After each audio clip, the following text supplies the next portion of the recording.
यीशु ने अपनी माता से कहा, भद्रे, यह तुम्हारा पुत्र है, और शिष्य से कहा, यह तुम्हारी माता है।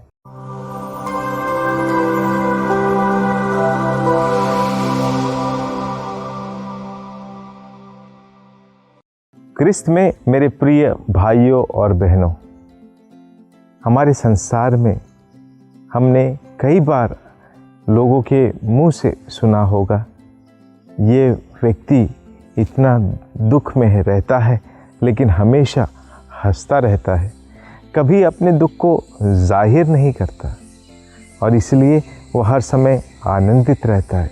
उसके पास जब भी कोई जाता है वह भी आनंद से भर जाता है। क्या ये सचमुच में हकीकत है? हाँ मेरे प्रिय भाई बहनों, कई सारे बार ऐसे हम लोगों से हम लोग मिलते हैं कि उनके जीवन में न जाने कितने ही दुख के पड़ाव आ जाएं, लेकिन कभी भी वे दुखी नहीं होते। वो दुख का सामना करते हैं और हमेशा खुश रहते हैं ताकि उनके कारण कोई दुखी ना हो। ऐसे में जब हम इस दुख के बारे में बात करते हैं तो दुख हमारे जीवन का एक अभिन्न अंग है। इससे कोई नहीं बचा है।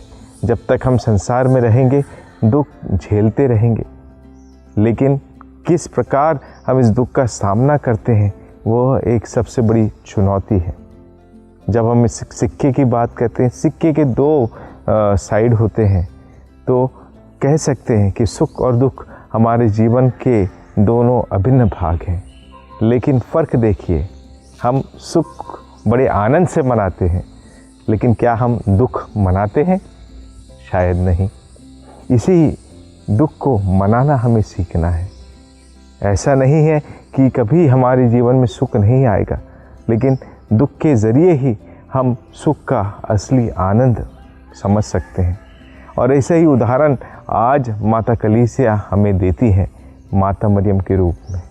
माता मरियम वो एक ऐसी नारी थी जिसने हमेशा दुख को भी मनाया, लेकिन क्योंकि वो ईश्वर पर पूरा भरोसा रखती थी। लूकास का सुसमाचार अध्याय 1 पद संख्या 38 में माता मरियम ने स्वर्गदूत से कहा था, मैं प्रभु की दासी हूँ, आपका कथन मुझ में पूरा हो जाए। जब से माता मरियम ने हाँ कहा, उस समय से जो भी संकट, परेशानियाँ, दुख, कष्ट उनके जीवन में आया, वे ईश्वर पर पूर्ण भरोसा रखता हुए सहती गई और हमेशा इन दुखों को बड़े आनंद से उन्होंने अपने जीवन में ग्रहण किया और आगे बढ़ती गई, क्योंकि उनका भरोसा ईश्वर पर था। आज हम माता मरियम के 7 दुखों पर मनन चिंतन करते हैं। आज 7 दुख की माता ऐसा बोलकर पर्व मनाया जाता है। तो आज के पर्व की विशेषता क्या है? माता मरियम के जो 7 दुख हैं, अगर हम सचमुच में उन पर मनन चिंतन करें तो एक सामान्य मनुष्यों के लिए इतना दुख झेलना आसान नहीं होगा। जो पहले 3 दुख है वो प्रभु के बचपन से जुड़े हुए हैं, और जो आखिरी 4 दुख है वे प्रभु की जवानी और दुख भोग से जुड़े हुए हैं। अगर हम उन पर मनन चिंतन करेंगे तो सचमुच एक माता के हृदय पर क्या बीती होगी वह हम जान पाएंगे। माता मरियम के 7 दुख कुछ इस प्रकार है। पहला दुख कि सिमयन ने जो भविष्यवाणी की थी वह पूरी हो गई। दूसरा दुख जो है वो प्रभु के जन्म के समय में बताया गया था कि मिस्र की ओर रवाना हो जाए। तीसरा जो दुख है वो प्रभु यीशु क्रिस्त के बारे में कि वह मंदिर में खो गए थे। चौथा दुख यीशु क्रूस धोते हैं। 5वां यीशु क्रूस पर चढ़ाए जाते हैं। 6वां यीशु क्रूस से उतारे जाते हैं। और 7वां यीशु कब्र में रखे जाते हैं। ये 7 दुखों को पर अगर हम लोग सचमुच मनन चिंतन करेंगे तो सचमुच में एक माँ के लिए, एक स्त्री के लिए इन्हें सहना उतना आसान नहीं था। लेकिन प्रभु से जो कृपा माता मरियम ने पाई थी, उसके चलते प्रभु पर पूरा भरोसा रखते हुए वे इन दुखों का डटकर सामना करती हैं। तो हमें भी माता मरियम से यही सीखना है कि जिस प्रकार उन्होंने जब ईश्वर का वचन ग्रहण किया, ईश्वर के बुलावे को स्वीकार किया, तो उन्होंने कभी पीछे मुड़कर नहीं देखा, वे आगे बढ़ती गई। प्रभु ने हमें यही सिखाया है।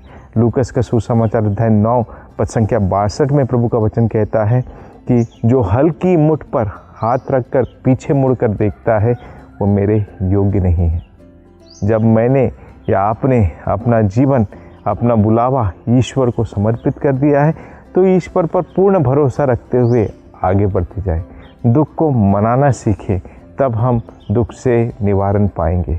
इसलिए मेरे प्रिय भाई और बहनों, आज माता मरियम के इस पर्व को याद करते हुए हम यही सीखते हैं कि माता मरियम ने पूरे संयम से, पूर्ण विश्वास से और पूरे भरोसे के साथ अपना बुलावे को जिया। क्या हम अपने ईश्वर पर ऐसा भरोसा रख पाते हैं? यह आज हमारे लिए बड़ी चुनौती है।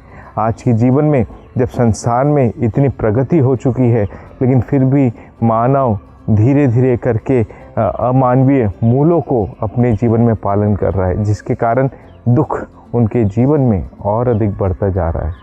तो हम ऐसा नहीं कह सकते कि हम विश्वासी हैं, प्रार्थना करते हैं, प्रभु से जुड़े हुए हैं तो हमारे जीवन में दुख कभी नहीं आएगा। हम जितना ज़्यादा प्रार्थना करेंगे, जितना विश्वास में बढ़ेंगे, जितना ईश्वर पर श्रद्धा रखते जाएंगे, उतना ही शायद परीक्षाओं का हमें सामना करना पड़े।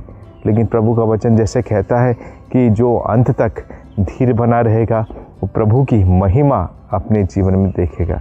हम सब क्रिस्तीय प्रभु की महिमा को अपने जीवन में देखना चाहते हैं। तो आइए आज के इस पर्व से हम प्रेरणा पाए। माता मरियम जो हमारे समान एक सामान्य नारी थी, उसने अपने जीवन में कभी दुखों का सामना करते हुए पीछे नहीं हटी, आगे बढ़ती गई, क्योंकि प्रभु पर वे पूर्ण भरोसा रखती थी। और इस पर्व की जो प्रार्थनाएं हैं उनको प्रचलित किया पोप संत पियुस 7वें ने 1815 में। तो इस प्रार्थना का प्रचलन आगे बढ़ता गया और आज ये प्रार्थना कई सारे जगहों पर बड़े विश्वास से की जाती है माता मरियम के ज़रिए, कि हम माता मरियम के दुखों पर मनन करते हुए अपने दुखों को नगण्य समझें और ईश्वर की महिमा में, स्तुति में सदा अपना जीवन बिताएं। तो आइए हमारे जीवन में भी हम दुखों को मनाना सीखें, खुशी से मनाना सीखें और प्रभु अपने समय में हमें उचित पुरस्कार देगा। आइए हम इसके लिए प्रभु से प्रार्थना करें। आमीन।